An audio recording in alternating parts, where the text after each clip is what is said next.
Good morning, and welcome to the Patriot Radio News Hour.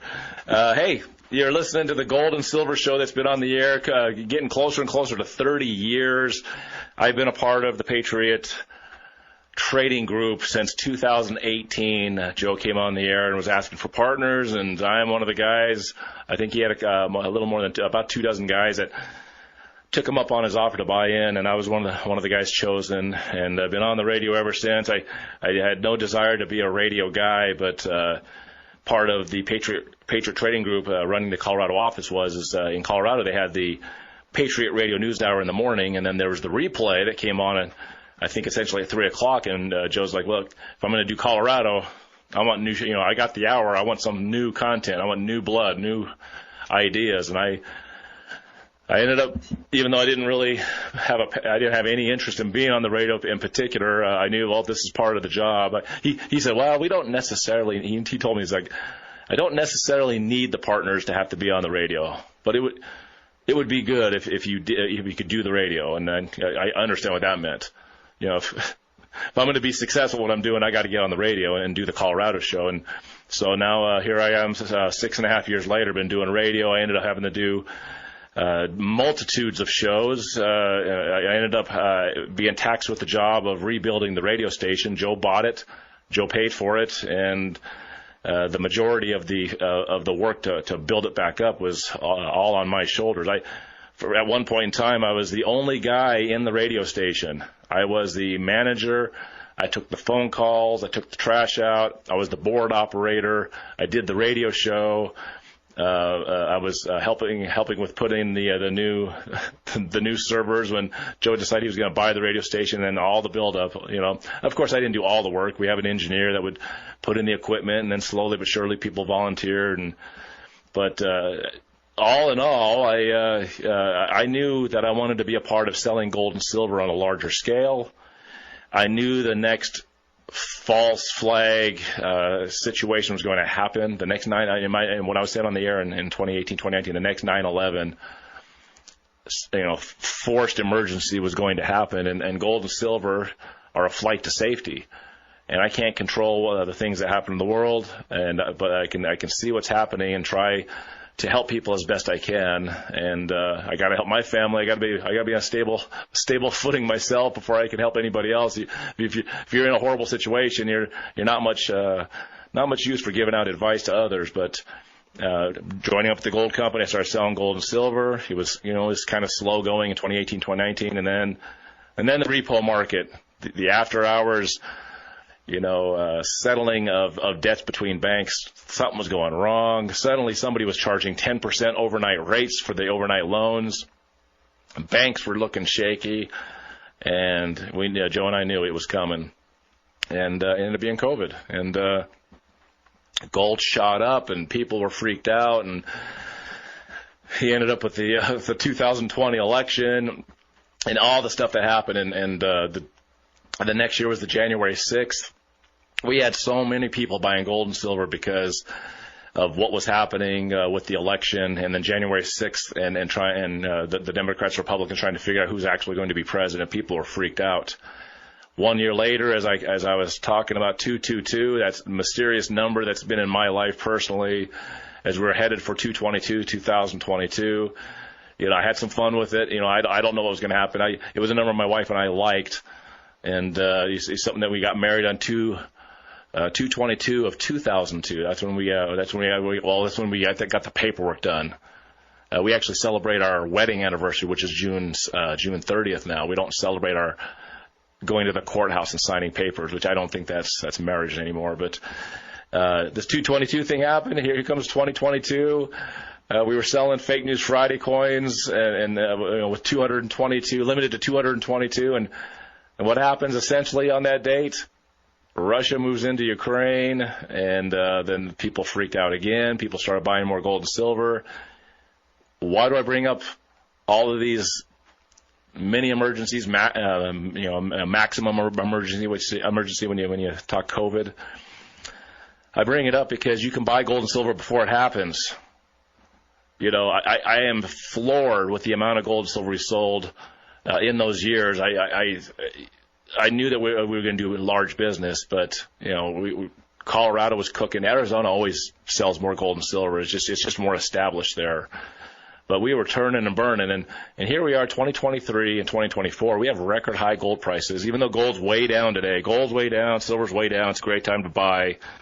I don't have a special lined up for you guys today, but you can go to allamericangold.com. I'm sure Joe has dropped all the prices. I didn't even get a chance to look. I was so busy this morning. But you buy before the emergency. You buy now. And people, I can't believe how many people say, well, gold is so high now. Gosh, it's so expensive. It's always expensive. It always takes a massive pile of Federal Reserve notes to get an ounce. And it's not going down. How do I know it's not going down? I don't think it's going down. This is not a speculation. I know it's going down because we have a financial system that builds inflation it bakes it into the pie. And anybody listening, did things get more expensive or get cheaper over the years and decades you've been alive? Gold is just another item. It's another thing, but it's really good for holding wealth outside the system. So if your tires in your car cost more, your food costs more as the years go on, gold is just going to get more and more expensive versus how many dollars you need to put into it. 800-951-0592. We'll get back to something I've been playing all week. A history of the central bank and the enslavement of mankind. We'll put more of that on the air when we get back. Welcome back to Patriot Radio News Hour. I'm looking at the prices at allamericangold.com. We've pared the prices down as gold is sitting right at 2,400. We'll see if it ends the day a little bit above or a little bit below 2,400. It's held above 2,400 the entire week and the end of last week. It tried getting a little bit below 2,400, which it did momentarily. It's sitting around $2,409 right now. Silver's dropped all the way down to $29.30. So everything on the website is much healthier as far as how many dollars you have to spend to get it. We have 5-ounce silver bars for $160, silver rounds for $6.80 a roll. We have silver dimes for $115 a roll. Double that for quarters and half dollars. $half are $2.40.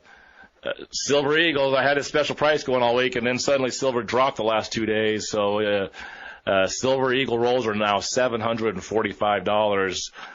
When you hear people say buy the dip, this is looking like a buy the dip moment. So you simply have to go to the phone number 800-951-0592. The ladies will help you out right there. I didn't want to run a special today. I wasn't looking particularly to find. I didn't see anything. By the way, as I was looking, I'll even look. I'm gonna look as we're speaking. Let's just see. Yeah, we're gonna stick with this for today. Throughout the weekend, if we're not when we don't do the shows, you can always go to allamericangold.com. You can order on the website. You can also call in after hours and leave a message. The girls will answer the messages. If you were to call, the ladies leave the office a little early on a Friday to order it. We'll honor those prices for Friday for sure, and through the weekend essentially. But I'm telling you right now, getting a few rolls of junk silver, a roll of Silver Eagles, getting some 10th-ounce Eagles for 10th-ounce Silver Eagle or Gold Eagles, excuse me, for $300. The prices are set for you to buy it and buy it during the dip. So let me go back into what I've been running through the week. People have been loving the content. They keep asking. I keep getting texts. I keep getting emails. What is this thing you're playing? I found it personally at BitChute. BitChute has a lot of content that's stuff that YouTube won't allow you to watch. I like to watch YouTube. There's stuff on YouTube I like to play, but this piece is actually, this piece is actually on YouTube. You have to excuse me. The stuff I did on the show, I got so much content I've been going through over this last week. I'm coming to the end of a long week of radio solo, but the stuff I've been playing throughout the week on the other shows were BitChute. This one I actually did find in YouTube, so let me backpedal there. It's called a History of Central Banking by Stephen Midford Goodson, the gentleman that wrote this and the things you're going to hear. He died in 2018. From what I understand, it was a heart attack that seems suspicious. all this anti-banking information is something you don't really just readily find available, but it is a long piece. It's over 3 hours in total. I got through parts 1, 2, and 3. I'm kind of finishing off with part 4 today. I did part 6 yesterday. So part 5, 7, and 8 I didn't even get to. So on later shows, or maybe on Half Empty Cup of Joe, I might do some more of this stuff at a later time. But it fills space. I don't have to come up with a lot of numbers and tell you guys how bad the markets are, what's going on. I leave that stuff to Joe. I could do some of that stuff, but I thought maybe Joe taking a break, I could take a break from the numbers and just give you some historical text as to why we're always shaking our fist at central banks and the dirty deeds that they make changes for their benefit. So let me continue on with part 4, and we'll enjoy. You're going to hear some good information. We're in a part that's the 1800s. We're getting back to the part where Andrew Jackson is doing his part to push the bankers away. Closures. As is customary with this type of political assassination, the lone assassin theory has to be preserved at all costs. On the 18th of May, 1812, Bellingham was hanged. A few weeks later, after Perceval's murder, the orders in council forbidding neutral nations trading with France were revoked. In the United States House of Representatives, Henry Clay, who was a Freemason, led a group of young Democratic Republicans known as the War Hawks. The vote to declare war was decided on the 1st of June, 1812, by 79 votes to 49, with all 39 Federalists voting to support it. In the Senate, the vote was decided by 19 to 13 votes. As there was no unanimity, critics frequently referred to it as Mr. Madison's War. In England, Perceval's successor, Lord Robert Liverpool, was an enthusiastic supporter of the war. However, neither belligerent was able to achieve its objectives, except Nathan Rothschild, who realized his aim of setting up the Second Bank of the United States on the 10th of April, 1816. When hostilities ceased over 2 years later, on the 24th of August, 1814, over 24,000 lives had been lost. The war was very costly to the United States in financial terms. It incurred a huge war debt of $105 million relative to its population of 8 million. As a result thereof, the national debt increased by 182%, from $45 million in 1812 to $127 million in 1815. Peace was signed in Ghent, Belgium, on the 24th of December, 1814. The Second Bank of the United States had an enlarged capital of $35 million. The bank immediately established a large number of branch banks to lend fiat money at compound rates of interest. In 1822, President James Monroe appointed Nicholas Biddle president of the bank.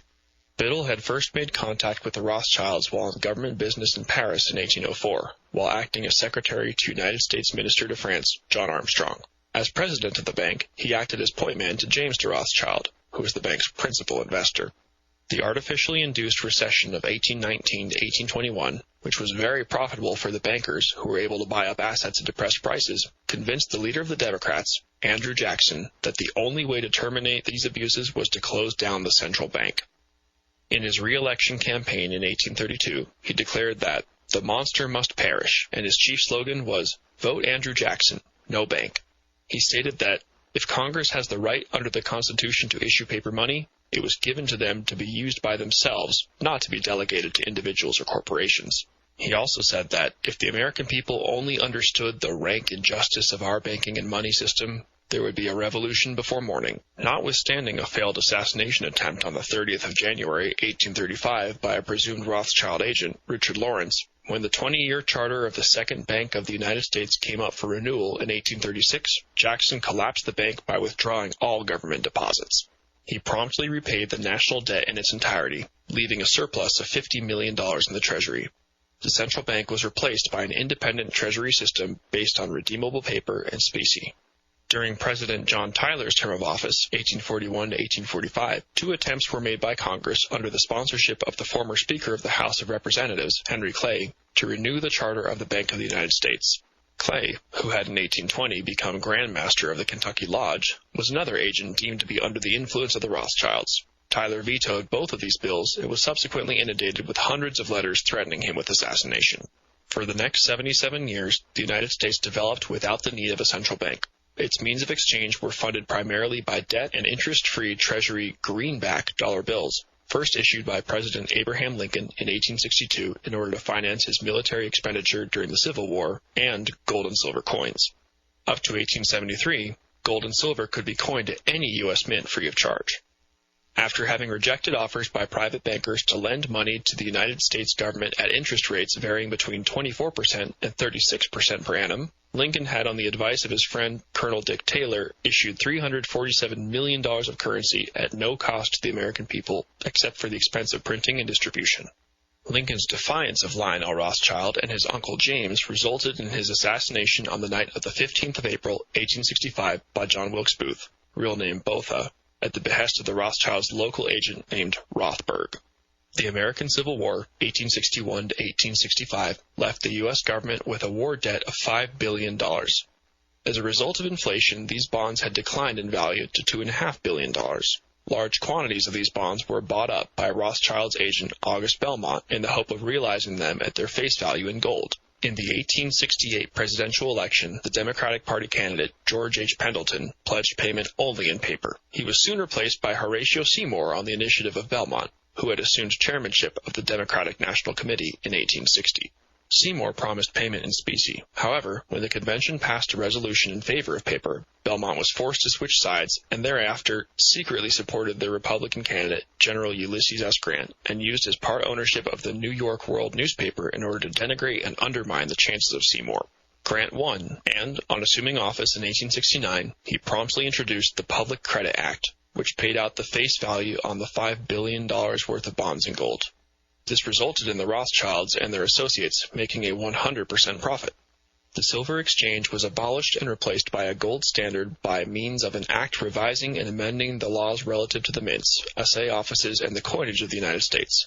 On the 17th of January, 1873, this act was passed by the Senate. According to a sworn affidavit of Mr. Frederick A. Luckenbach, dated the 9th of May, 1892, he had learnt from Mr. Ernst Sade in London that the demonetization of American silver had been expressly ordered by the governors of the Bank of England, who had furthermore paid £100,000, $500,000, in order to have a sufficient number of committee members of the U.S. Congress dealing with financial matters bribed. This nefarious deed became known as the Crime of 1873. The forced abandonment of the people's money, silver, was also instituted in the German Empire when the government inexplicably ceased to mint silver dollar coins in 1871. There seems to be little doubt that this was part of a synchronized scheme coordinated by the Rothschilds in order to further entrench the gold standard. The gold standard wrought havoc on the American economy and enabled private bankers to withhold loans and restrict the money supply at will. There followed a series of unnaturally created panics or bank runs in 1873, 1884, 1890 to 01, 1893 to 94, 1897, 1903, and 1907. These artificially created bank runs so incensed President James Abram Garfield that shortly after he took office on the 4th of March, 1881, he issued a statement in the middle of June of that year that he intended to master the problem when he said the following: "Whosoever controls the volume of money in any country is absolute master of all industry and commerce. And when you realize that the entire system is very easily controlled, one way or another, by a few powerful men at the top, you will not have to be told how periods of inflation and depression originate." 2 weeks later, Garfield was gunned down by lone assassin Charles J. Guiteau, who had a grievance for not having received a diplomatic posting. Garfield did not die immediately, but as a result of improper medical care, quite possibly done so deliberately, lingered on until his death on the 19th of September, 1881. At his trial, the hidden hand of Rothschild was revealed when Guiteau claimed that important men in Europe put him up to the task and had promised to protect him if he were caught.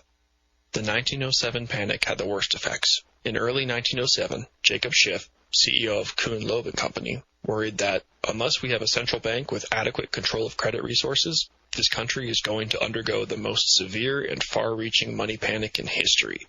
In October of that year, J.P. Morgan, another Rothschild frontman, set the panic in motion by circulating rumors that its rival, the Knickerbocker Bank and Trust Company, was insolvent. In the ensuing crash, shares listed on the New York Stock Exchange lost 50% of their value. Further consequences of this deliberately induced panic were an 11% drop in industrial production the following year, a 26% rise in imports, and an increase in unemployment from under 3% to 8%. It was these continual phases of artificially created boom and bust, inflation and deflation, which provided the motivation and pretext to set up a central bank, which would allegedly solve all these never-ending problems for all time. Establishment of the United States Federal Reserve Bank. In order to mislead the public, two alternative plans were proposed. One was advanced by the National Monetary Commission under leadership of Senator Nelson Aldrich, grandfather of Nelson Aldrich Rockefeller, and known as the Aldrich Plan. The other plan, adopted by the Special Currency Committee of the New York Chamber of Commerce, was under the chairmanship of Paul Warburg, a German Jewish banker, who was acting on behalf of the Rothschild interests headed by Baron Alfred Rothschild. It was known as the Wall Street Plan. Except for the distribution of reserves, both plans were identical and had as their aim the establishment of a central reserve bank. On the 22nd of November, 1910, the banking conspirators included among others A. Piatt Andrew, Assistant Secretary of the Treasury, Frank Vanderlip, President of the National City Bank of New York, Henry P. Davidson, Senior Partner, J.P. Morgan and Company, Charles D. Norton, President, First National Bank of New York, Benjamin Strong, Vice President, Bankers Trust of New York, and Paul Moritz Warburg, partner, Kuhn Loeb and Company, sneaked out of New York in Aldrich's Pullman car with all its blinds drawn from Hoboken, New Jersey railway station to Jekyll Island, Georgia. We'll have more of this on the other side of the break. Stay with us. You're listening to the Patriot Radio News Hour.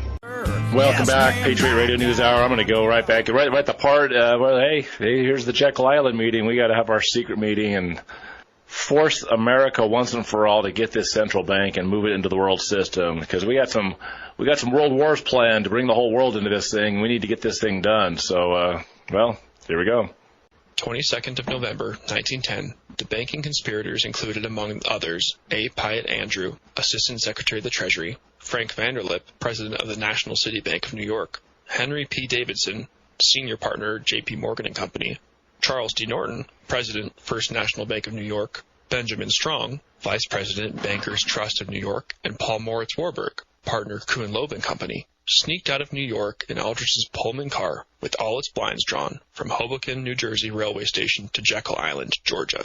At the very exclusive Jekyll Island Hunt Club, owned by J.P. Morgan, the fate of the American people, and indeed the world, would be determined over the next 10 days by this group of criminally inclined financiers, who are also known as the First Name Club. Only first names were used so as not to reveal their identities to the staff.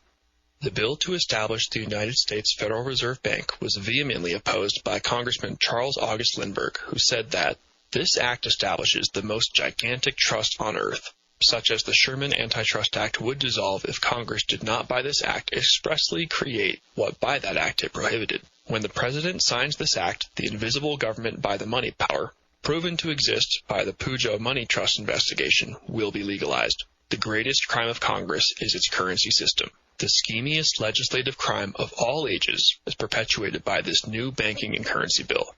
The bill was bitterly opposed in the Senate, with Senator Robert M. La Follette being one of its most vociferous opponents. It was passed into law on the 23rd of December, 1913, after the members of the Senate had been threatened by the thoroughly disreputable President Woodrow Wilson, who was as devoid of ethics and principle as he was of morality, that he would keep them in session until it had passed the bill and deny them their Christmas recess.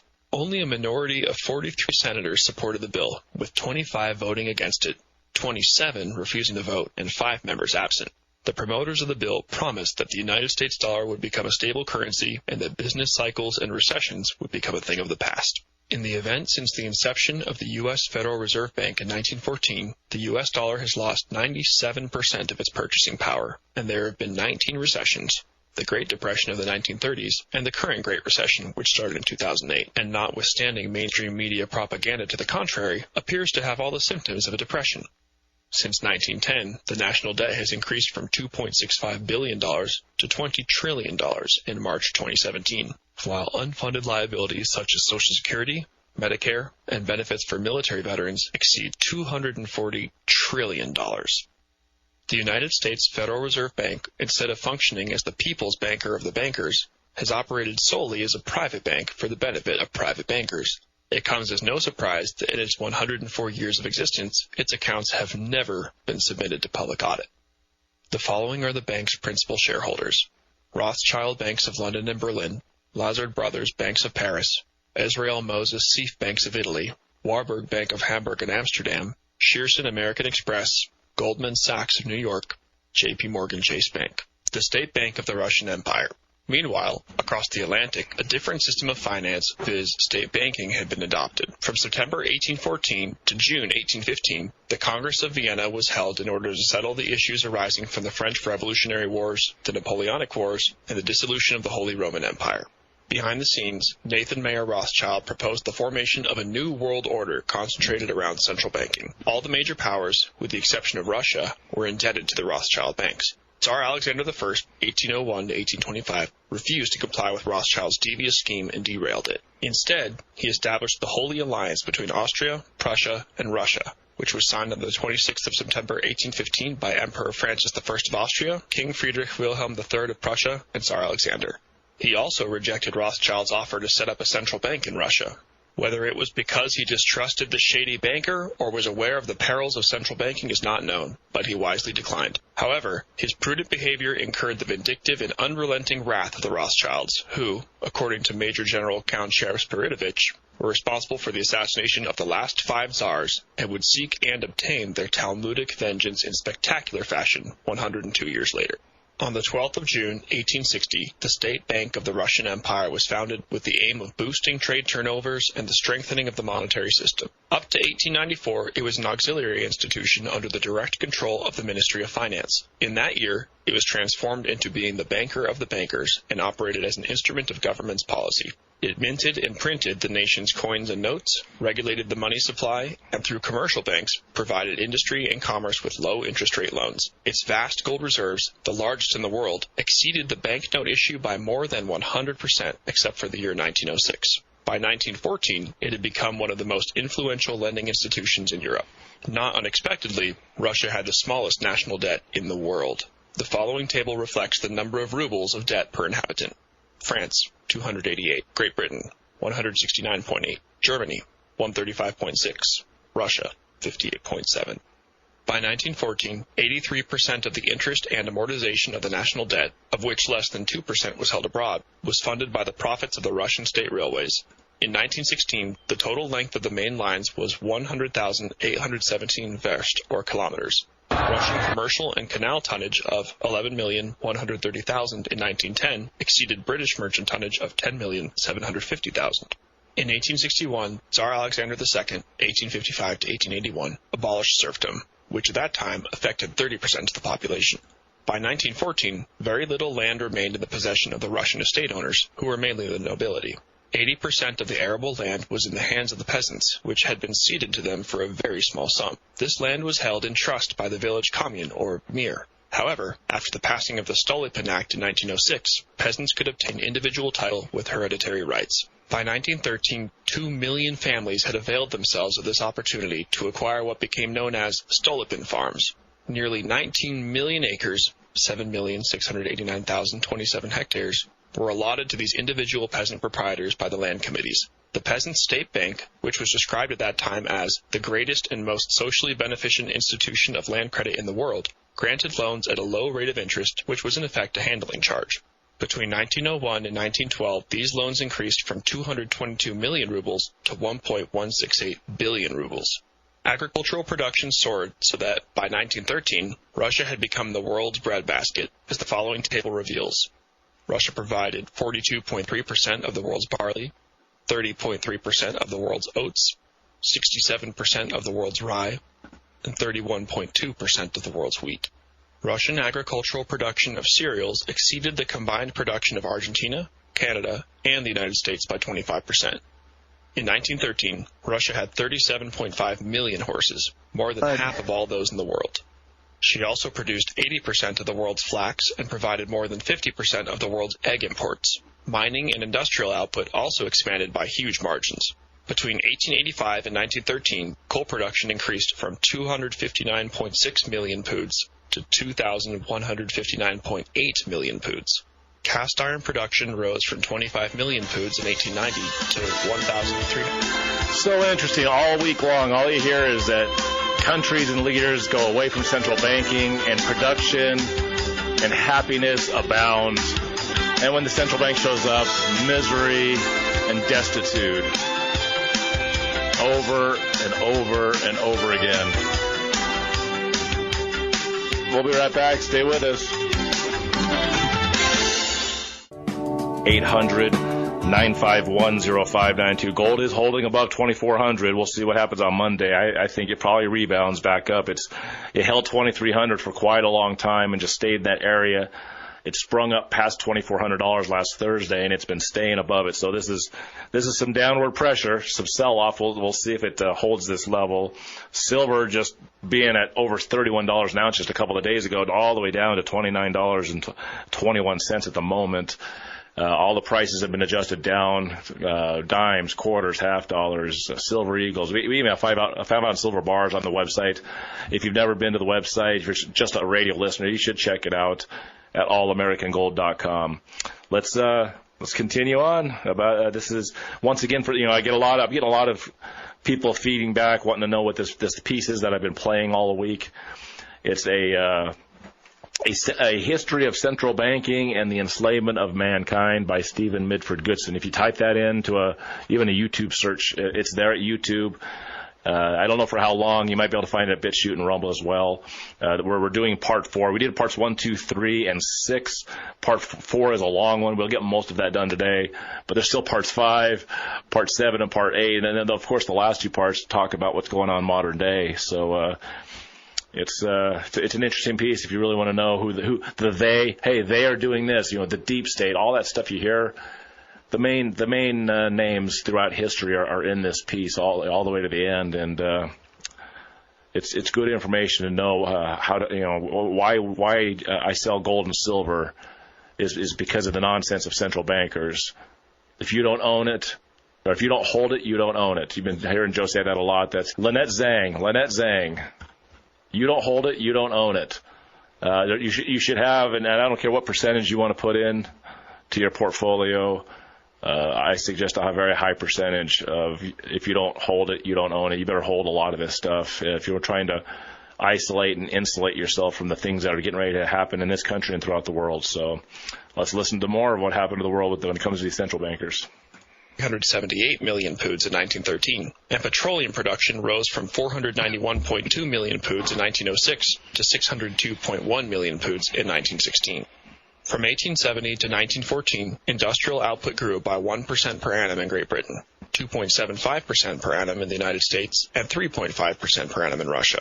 During the period from 1890 to 1913, industrial production quadrupled, and Russian industries were able to satisfy 80% of internal demand for manufactured goods, a perfect example of autarky.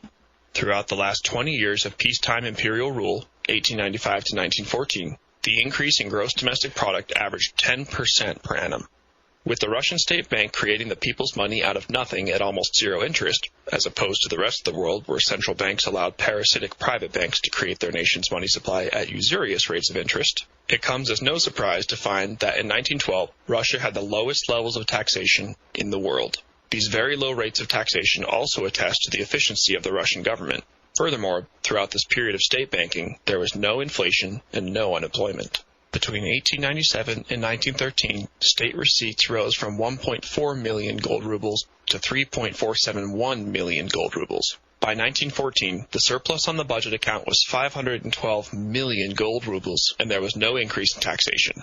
Throughout the same period, the foreign trade balance between exports and imports was in surplus. An indication of the financial health of the Russian economy can be gauged from the following comparative table of gold reserves. The gold reserves and banknotes are expressed in millions of rubles. An independent study by British lawyers concluded that the Russian Code of Laws and judiciary were the most advanced and impartial in the world. Elementary education was obligatory and free right up to university level, where only nominal fees were charged. Between 1906 and 1914, 10,000 schools were opened annually. Russian universities were renowned for their high academic standards. In labor relations, the Russians were pioneers. Child labor was abolished over 100 years before it was abolished in Great Britain in 1867. Russia was the first industrialized country to pass laws limiting the hours of work in factories and mines. Strikes, which were forbidden in the Soviet Union, were permitted and minimal in Tsarist times. Trade union rights were recognized in 1906, while an inspectorate of labor strictly controlled working conditions in factories. In 1912, social insurance was introduced. Labor laws were so advanced and humane that President William Taft of the United States was moved to say that the Emperor of Russia has passed workers' legislation which was nearer to perfection than that of any democratic country. The people of all races in the Russian Empire had an equality of status and opportunity, which was unparalleled in the modern world. His Imperial Majesty Tsar Nicholas II, 1868 to 1917, and his state bank had created a workers' paradise that was unrivaled in the history of mankind. On the 17th of November, 1917, the Rothschilds, fearful the replication of this extraordinary example of freedom and prosperity would destroy their malevolent banking empire, instigated and financed a Judeo-Bolshevik revolution in Russia, which wrecked and ruined a wonderful country and resulted in the deaths by murder and starvation, according to Alexander Solzhenitsyn, of 66 million innocent people. The creation and control of the Soviet Union. In Wall Street and the Bolshevik Revolution, author Professor Anthony Sutton, with the assistance of State Department documents and personal papers of American international bankers, details the enthusiastic alliance of Wall Street and Marxist socialism. Without the financial support of J.P. Morgan's Guarantee Trust Company, John D. Rockefeller's Chase National Bank, Jacob Schiff's Kuhn-Loeben Company, and Ulf Aschberg of the Swedish Nordbanken, the Judeo-Bolshevik Revolution would not have succeeded. Of more particular interest in the financing of the revolution is the role which Maxim Litvinov, 1876 to 1951, who was born Meyer Genoch Moskowitz Wallach Finkelstein, played as a revolutionary in destroying Imperial Russia and handing it over to the international bankers. Got a little bit more on the last segment coming up to finish off this week. 800-951-0592. You're listening to the Patriot Radio News Hour. We'll be right back. Final segment for the week, Patriot Radio News Hour. I'm just going to get a few more minutes of this stuff in, and let's finish off the show with some more of this really good information. In 1901, he was arrested and spent 18 months in prison, from which he escaped. In 1903, he was entrusted with money, which was used to finance and distribute the newspaper of the Russian Socialist Democratic Party, Iskra, which was printed in London. In 1905, Litvinov received further funds from Friends from Abroad, which enabled the purchase of arms, again in London. Thereafter, Litvinov, now known as Papasha, or Daddy, became the source of all foreign funds and was appointed treasurer of the party, a decision which Lenin could not overrule, because Litvinov was a representative of the Rothschilds with powers exceeding those of Lenin. Lenin was merely informed of the decision. A few months later, at a meeting in Geneva, Litvinov was elected Secretary of Foreign Transport Groups. Lenin was again informed of this decision. Litvinov was never a genuine revolutionary, but instead used Bolshevism as a disguise in order to advance the aims of his master's agenda. From 1908 to 1918, Litvinov resided in London with the assistance of his English friends. During this period, he held a variety of occupations working for a publishing house, Williams & Norgate, a tourist agency, and selling farm machinery. Presumably, these occupations provided a suitable cover for his clandestine activities. In 1914, at the outbreak of World War I, the Russian government demanded that all its citizens be returned to Russia in order to serve in the army. However, the British authorities allowed Litvinov to remain. In 1916, Litvinov married a daughter of one of the most distinguished Jewish families in England, Ivy Lowe. On the 3rd of January 1918, Litvinov was appointed as the authorized representative of Soviet Russia. One of his first tasks was to demand that the money held at the Bank of England on behalf of the Tsarist embassy be handed over to him. The bank duly complied. In September 1918, a conspiracy against the Bolsheviks involving British Ambassador Robert Bruce Lockhart was exposed. Both Lockhart and Litvinov were arrested by their respective governments, and as a result of a subsequent exchange, Litvinov returned to Moscow. His new assignment was to secure fast outflow of gold and jewelry from Russia via Scandinavia under the cover of a scheme to purchase steam engines later known as gold engines. A quarter of Russia's gold reserves were transferred to Sweden for onward transshipment. For the Rothschilds, it was now retribution time. On the 21st of April, 1921, Litvinov was appointed Commissioner of the Council of People's Commissars for Currency Transactions and Sales of Gold Abroad. Several hundred millions, rubles, of our gold went through my hands and was sold abroad. I sold the majority of this gold directly or through various intermediaries to large French companies, which remelted this gold either in France or Switzerland, and then this gold went to its final destination in storage at the American Reserve Bank, Rothschild's privately owned bank. Litvinov had become the authorized representative of the bankers, owners of the FRB, the Bank of England, and Soviet Russia. As can be seen, the Bolshevik Revolution was little more than a giant asset-stripping exercise by the Rothschilds. In December 1921, the Kuzbass Autonomous Industrial Colony was established. It handed over control of a vast industrial complex to a group of American and European investors who had assisted in financing it. Thereafter, millions of gold rubles flowed abroad without any customs duties, allegedly as interest for the capital invested by European bankers, despite the fact that the investments were not all that large. In 1924, Joseph Stalin became the leader of the Soviet Union. There you go, guys. Once again, 800-951-0592. You can order online all through the weekend. As far as I know, Joe and Jason will both be back here on Monday to start the next week. Until then, see you guys later.